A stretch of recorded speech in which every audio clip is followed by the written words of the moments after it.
Hi, how are you? On this grateful occasion, I would like to share about my own experience when submitting a facilities and infrastructure proposal to Bank Indonesia. Here is how to succeed in getting the proposal approved.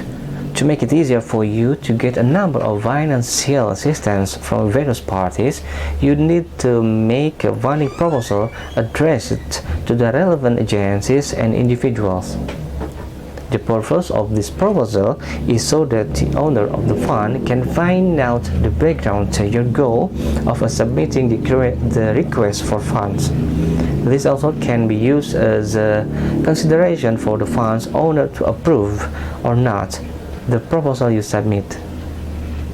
In practice, fund submission proposals can be made for various purposes, including a proposal for grant funding to the local government, proposal for developing funds, proposal for competition activity funds, and so on. The first is proposal cover. The cover is the front page that the reader will see before moving on to the next page. The cover pages that look untidy or seem careless, that it can be considered that you are not too serious in preparing the proposal. Number 2, background. In this section, you need to explain the underlying reasons that why you want to submit the funding request. For example, you want to apply for funds for sports activities, building construction, information technology equipment, and so on. Number 3, purpose of the funding proposal. In the section, you can explain what are the operational objectives of the submitting institution. You can explain these objectives in the form of points. Number 4, problem. In holding or organizing a program, there must be obstacles. Therefore, you can explain these obstacles at this point as follows. Educational institutions will advance the next generations of the nation to become advanced and prosperous. However, currently, there are several obstacles faced by educational institutions in operation, namely as follows.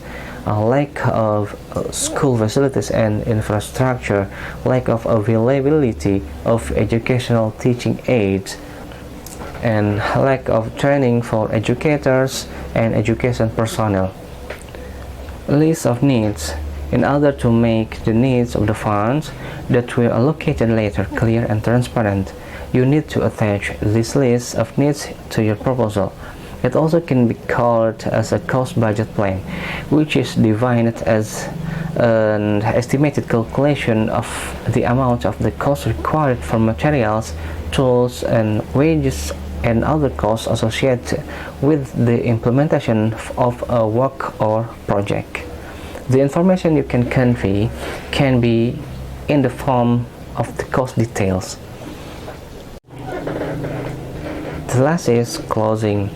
In a good writing structure for proposals, in addition to the opening sentence, you also need to complete at the end of the letter with a closing sentence.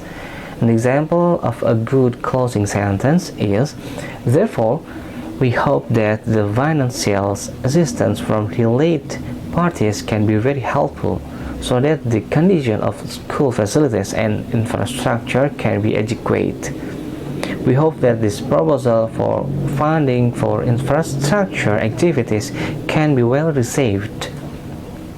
That was the discussion about the technique of submitting a proposal so that it can be accepted.